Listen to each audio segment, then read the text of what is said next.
I hold the entirely uncontroversial belief that a good villain is a major cornerstone of any good story. That, for a story to have any real sense of weight or gravity to it, the protagonist needs to be put up against someone who can really test them physically, mentally, and spiritually. Furthermore, I believe that the longer your story goes on for, the more power and competence your villain needs to portray in order to maintain a sense that they're a credible threat to the protagonists. I believe this holds true for many of the most famous villains in fiction, such as Darth Vader or Sauron or Ronald Reagan. Reagan smash! Reagan smash! And it was certainly true for Thanos in the MCU as well, who spent 3 entire phases and many years being built up as this grand, overarching threat to the entire universe. When the time came for Thanos to actually take the stage and get involved physically, he most definitely did not disappoint, and to this day he's regarded as one of, if not the, greatest villains in the entire MCU. So, naturally, when he died at the end of Endgame and the time came for the MCU to put forward a new big bad to serve as the overarching threat, there were some fairly huge shoes to fill. It perhaps wasn't too surprising then, at the tail end of Phase 4 and Disney Plus's Loki show, that it was revealed that Kang the Conqueror would be taking over from Thanos as the premier villain of the MCU. For anyone who happens to not be in the know, Kang the Conqueror could be regarded as one of the Avengers' greatest villains in the comic books. Given that he has technology so advanced he makes Iron Man look like goddamn caveman and enough raw power to throw hands with the Hulk and Thor, to say nothing of all the time travel bullshit that Kang has access to, he can certainly claim to being one of the Avengers' most formidable enemies. He's certainly one of the most powerful villains you can go for without getting into cosmic territory like Galactus. And Doctor Doom is probably under lock and key until the upcoming Fantastic Four movie is released. I shudder to think how they're going to butcher Doom. How incredibly disappointing. But yeah, if you need a strong and competent threat to act as the new big bad for the entire MCU, Kang is certainly one of the better options you could take. So, how did the MCU handle him? Well, Kang made his first proper appearance at the tail end of the Loki Disney Plus show, which was the tail end of Phase 4 of the MCU. And in said show, it was revealed that Kang had been destroying entire timelines and multiverses to stop other versions of himself from coming into existence, as one does. And this version of Kang was defeated by...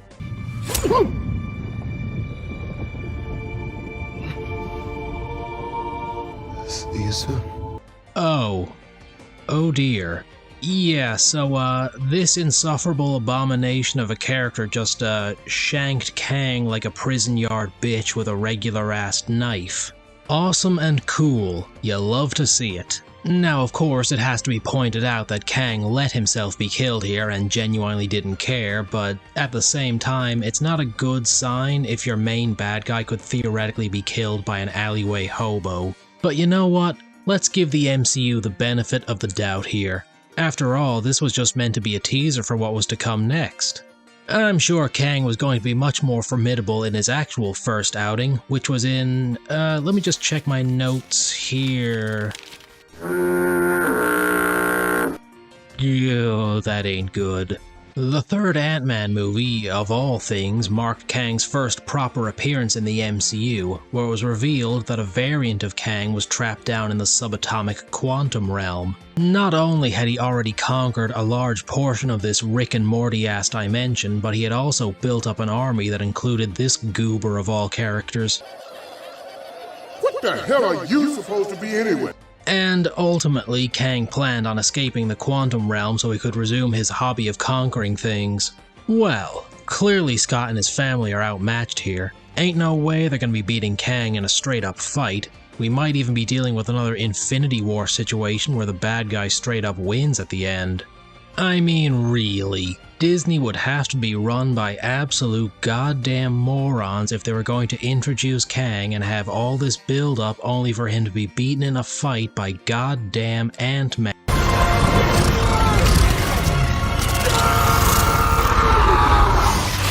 Haha, and might I add... Alright lads, pack it in, you fucked it.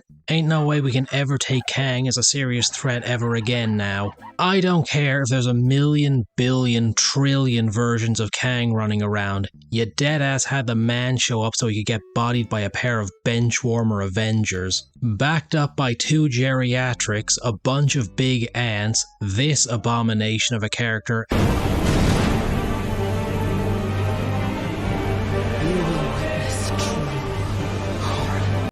And this other abomination of a character.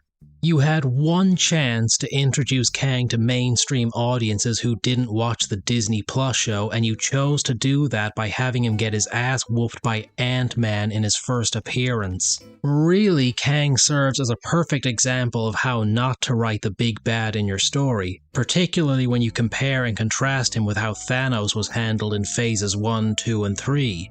Back in the early days of the MCU, when the people running the show understood basic concepts like restraint and patience and not treating CGI artists like dog shit, they knew better than to just dump Thanos out like slop into a pig trough. They took their time with the guy. They started off slow, introducing him with tiny parts in the Avengers and the first Guardians of the Galaxy movie, showing that villains like Loki and Ronan the Accuser worked directly for him. By establishing early on that these bad guys, who were strong and cunning in their own right, were basically Thanos' lapdogs, it made it clear from the outset that he was a cut above the other villains seen in the MCU thus far. And when Thanos finally got off his magical floating chair during Infinity War, his first order of business was to beat the absolute crap out of Thor and Hulk, the 2 most physically powerful heroes shown in the MCU. From my experience, that's one of the best ways to introduce a powerful antagonist. You give the audience some metrics with which they can measure the villain against. It might be a basic method, but it is still a classic example of show, don't tell. I've seen that Thanos can effortlessly beat the shit out of the Hulk with his bare hands, so I know brute force won't entirely work against him. All that for a drop of blood. The MCU of late has been doing everything it can to try and downplay Thanos so that they can big up whatever comes next. Like how in Multiverse of Madness they show that a version of Doctor Strange managed to single-handedly beat Thanos. Or how in Loki they show the Infinity Stones being treated as mere paperweights, those immensely powerful cosmic objects that 3 entire phases of the MCU were based around. And yet I just don't buy any of it. Thanos remains more impressive than most MCU villains that came before him, and certainly most of the villains that came after him. We were shown firsthand just how powerful Thanos is. Meanwhile, with Kang, we're kind of just told how powerful and scary he supposedly is, but so rarely is any instance of it shown, least of all in Quantumania. You're an Avenger. Have I killed you before? They all blur together after a while. You're not the one with the hammer. That's Thor. Yeah, whatever. Kang can claim that he's killed a million versions of Thor if he wants to. He can claim that he personally shoved Stormbreaker up Thor's ass, and I'm not gonna believe him. I guarantee you if you dropped Thanos in the middle of the quantum realm, he would absolutely maul Kang in a fight. Rule number 1 for writing strong villains. You absolutely, under no circumstances, can show them getting bodied in their first outing. Think back to Kylo Ren in The Force Awakens if you can dare to remind yourself of that awful movie's existence.